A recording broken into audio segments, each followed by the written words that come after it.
Good morning बच्चों। चलिए निकाले क्लास 9। हम लोग साहिब सागर।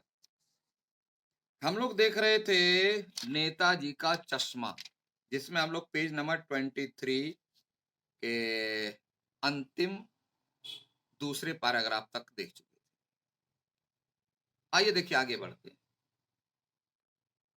हम लोग चर्चा कर रहे थे कि जो जिसमें कंटिन्यूटी रहती, यानी जो लगातार होता है बिना किसी गैप के, वही सच्चा होता है।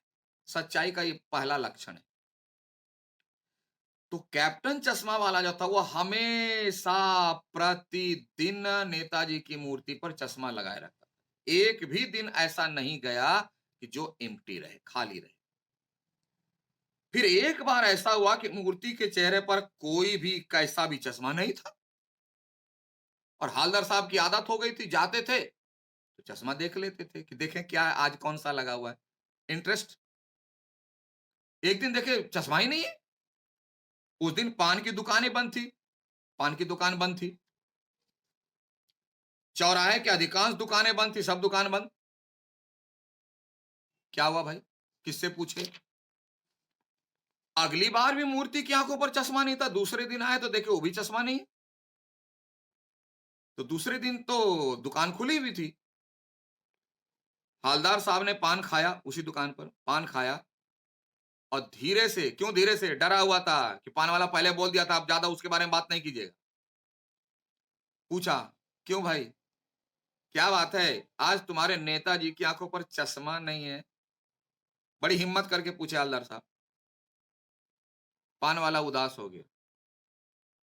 उसने पीछे मुड़कर मुंह का पान नीचे थूका और सिर झुकाकर अपनी, जैसा है ना धोती, मान धोती निकालकर आंख पोछा। क्यों, आंख में आंसू आ गए। क्यों आ गए, सुनिए। साहब कैप्टन मर गया। Shocking news. पहले वही पान वाला उसी व्यक्ति का कितना मजाक उड़ाता था, आज जब वह मर गया तो आंख में आंसू आ गए। अब उनका कार्य अखड़ने लगा, बुरा लगने लगा, महत्व समझ में आने लगा, और कुछ नहीं पूछ पाए हलदर साहब। क्यों, उनके होश उड़ गए। क्यों होश उड़े, क्यों आश्चर्य हुए। एक वही व्यक्ति तो था जो नेताजी की चश्मा को लगाता था और नेताजी के सम्मान की रक्षा करता था, वो अभी चला गया। अब क्या होगा। कुछ पल चुपचाप खड़े रहे, सोच में पड़ गए, फिर पान के पैसे चुकाकर जीप में आ बैठे और रवाना हो गए। अब उन्हें पूछने का भी तो मौका नहीं मिला, किससे पूछे, कौन था नहीं था। चले गए और सोचने लगे। यही सोच जो है इस कथा का थीम है, मूल भावना है, केंद्रीय भाव है, कि बार बार सोचते क्या होगा उस कौम का, यानी उस देश का, कौम का मतलब देश, कौम का मतलब धर्म होता है, यहां देश। क्या होगा उस देश का जो अपने देश की खातिर, अपने देश के लिए घर, गृहस्थी, जवानी, जिंदगी सब कुछ होम कर देने वालों पर भी हंसती है। इनडायरेक्ट ये नेताजी के बारे में कर, नेताजी के लिए चश्मा लगाने वाले कैप्टन पर हंसने का सीधा सा अर्थ होता है नेताजी पर हंसना, नेताजी का अपमान करना, क्योंकि उसी के लिए तो कर रहे हैं। उसको कहा गया पागल। इसका अर्थ है कि आप नेता, एक कैप्टन जिसके लिए कर रहा है, उस कार्य को आप गलत कह रहे हैं, ऐसे कार्य को करने वाले को पागल कर रहे हैं। इसका मतलब है कि आप नेताजी का अपमान कर रहे हैं। वही कह रहे हैं, सोच ले रहे हैं कि जब देश के लोग नेताजी का ही ऐसा अपमान करें, उनके प्रति कुछ भी सम्मान दर्शाने वाले को पागल कहें, तो ऐसे देश का क्या होगा। क्योंकि ऐसे देशभक्त अपने देश की खातिर घर गृहस्थी, क्या देशभक्तों की अपनी माँ नहीं थी, अपने पिता नहीं थे? क्या वो शादी करके, विवाह करके अपना गृहस्थ जीवन बिता नहीं सकते थे? फ्लैट, गाड़ी, घोड़ा, बंगला करके मस्ती का जिंदगी, अंग्रेजों की चाटुकारिता करके अपनी जिंदगी नहीं जी सकते थे? वही कह रहा है, जवानी का शौक नहीं पूरा कर सकते थे? जिंदगी इतने दिनों तक उसका भोग नहीं कर सकते? सब कुछ त्याग का त्याग कर दिया। किस लिए? कि हमारा देश आजाद हो, हमारे देश के वासियों को कष्ट न हो, इसके लिए त्याग कर दिया। और उसी पर लोग हंस रहे हैं। ऐसी सोच पर हालदार साहब को बड़ा अफसोस होता है और अपने लिए बिकने के मौके ढूंढते। अपने लिए बिकने का मतलब मुझे कोई खरीदे। कैसे? 2 नंबर का काम करने के लिए मुझे कोई पैसा दे, मैं उसका काम करूं, मैं अपना ईमान बेच दूं, अपना धर्म बेच दूं, अपना कर्तव्य बेच दूं और उसे बेचकर पैसा कमा लूं, मैं सुख से जीऊं। आज का व्यक्ति वही करता है। ईमान, धर्म, सत्यता सब कुछ बेच दिया, तभी तो 2 पैसा कमाएंगे, 2 नंबर का कार्य करेंगे।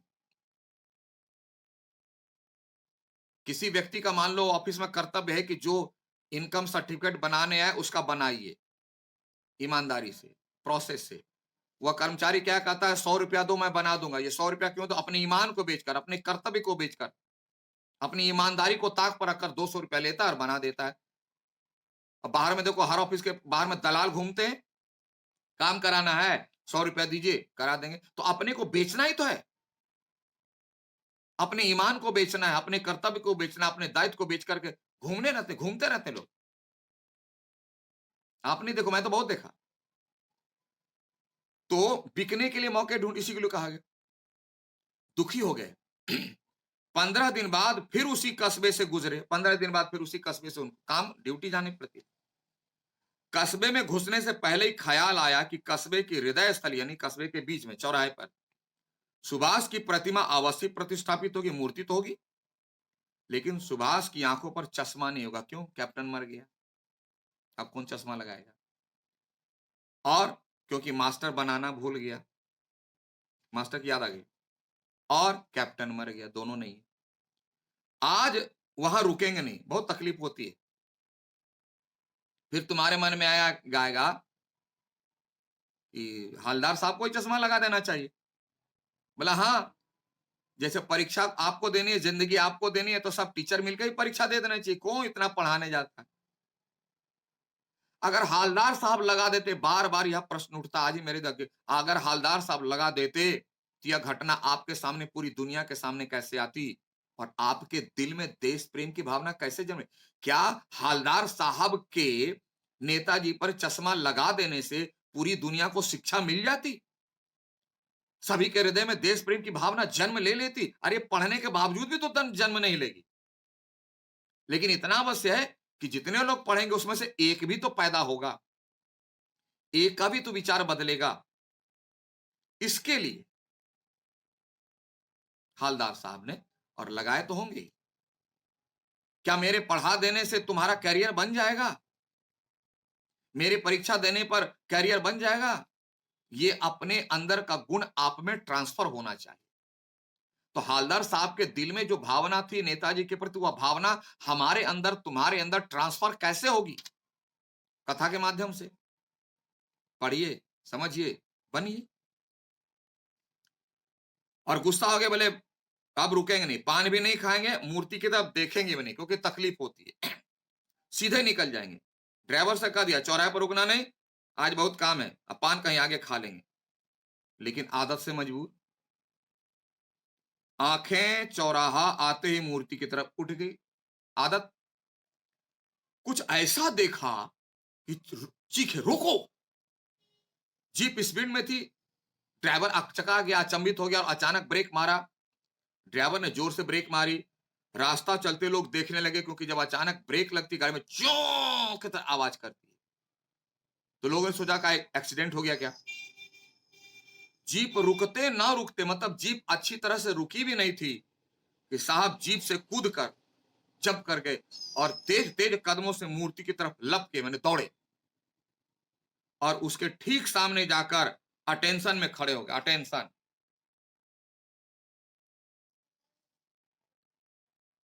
मूर्ति की आंखों पर अटेंशन कहते हैं ऐसे, मैंने सैल्यूट मार दिया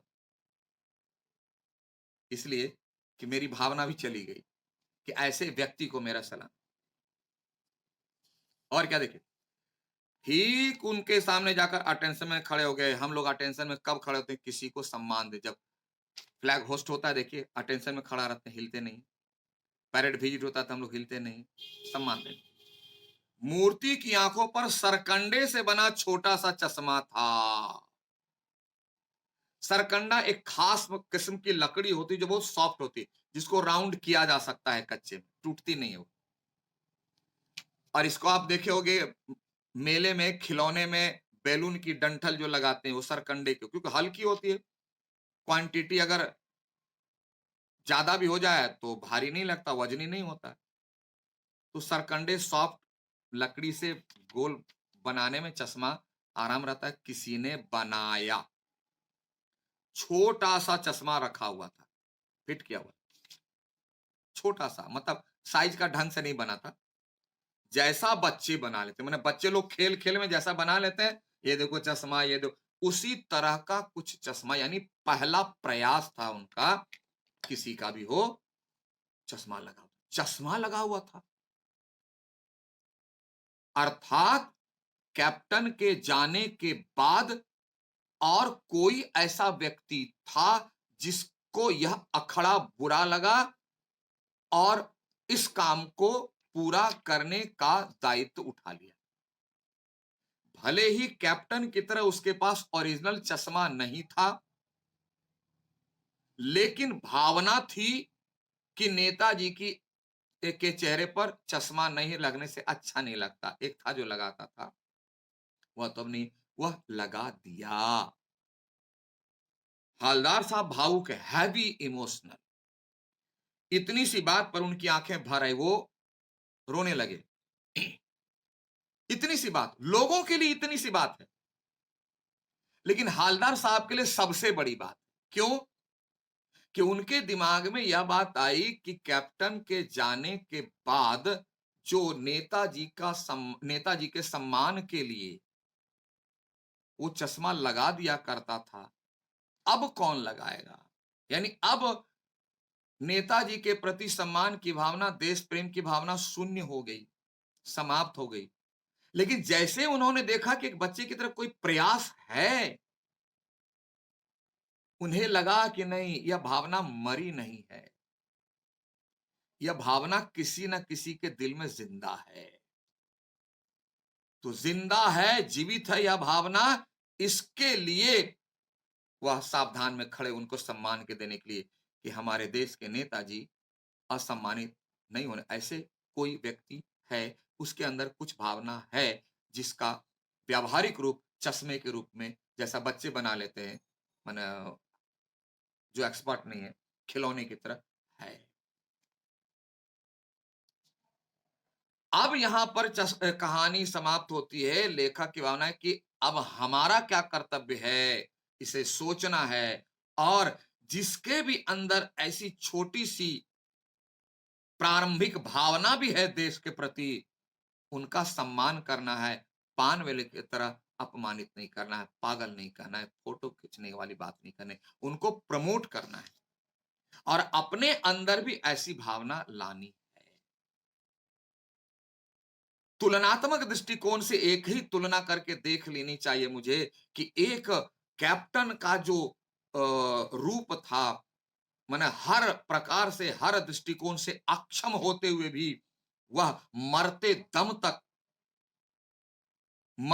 तक नेताजी के सम्मान की रक्षा के लिए चश्मा लगाता रहा। और हम लोग हर दृष्टिकोण से सक्षम होते हुए भी कुछ नहीं कर रहे।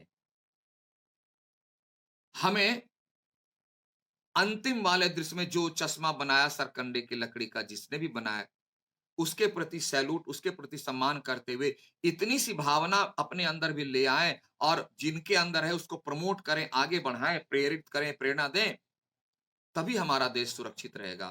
क्योंकि जब तक हमारा देश सुरक्षित नहीं है, हम सुरक्षित नहीं रह सकते। और इसमें पहला फर्ज है कि हम अपने देशभक्तों के प्रति सम्मान रखें, उनके लिए कुछ करें, उनके प्रति एहसान रखें, एहसान फरामोश ना बने। आज वे ना होते तो ऐसा काम नहीं होता, और ऐसा काम ना करते तो हम जितने आराम से अपनी जिंदगी को स्वतंत्रता के साथ जी रहे हैं, किसी को कुछ भी बोल दे रहे हैं, या उन्हीं की देन है, तो उनके प्रति एहसानमंद होना चाहिए, उनके प्रति असम्मान का भाव नहीं होना चाहिए। ठीक है, समझ गए होगे। और अगर कहीं कुछ कसर रह गई तो लाइव क्लास से जुड़िए, लाइव क्लास से पूछिए। ठीक है, ओके, थैंक यू। और होमवर्क के लिए 5 प्रश्न जो आपको पहले दिया जा चुका है, आप लोग किए भी हो, तो वो पांचों प्रश्न आप लिखो। ठीक है, okay, thank you, have a nice day.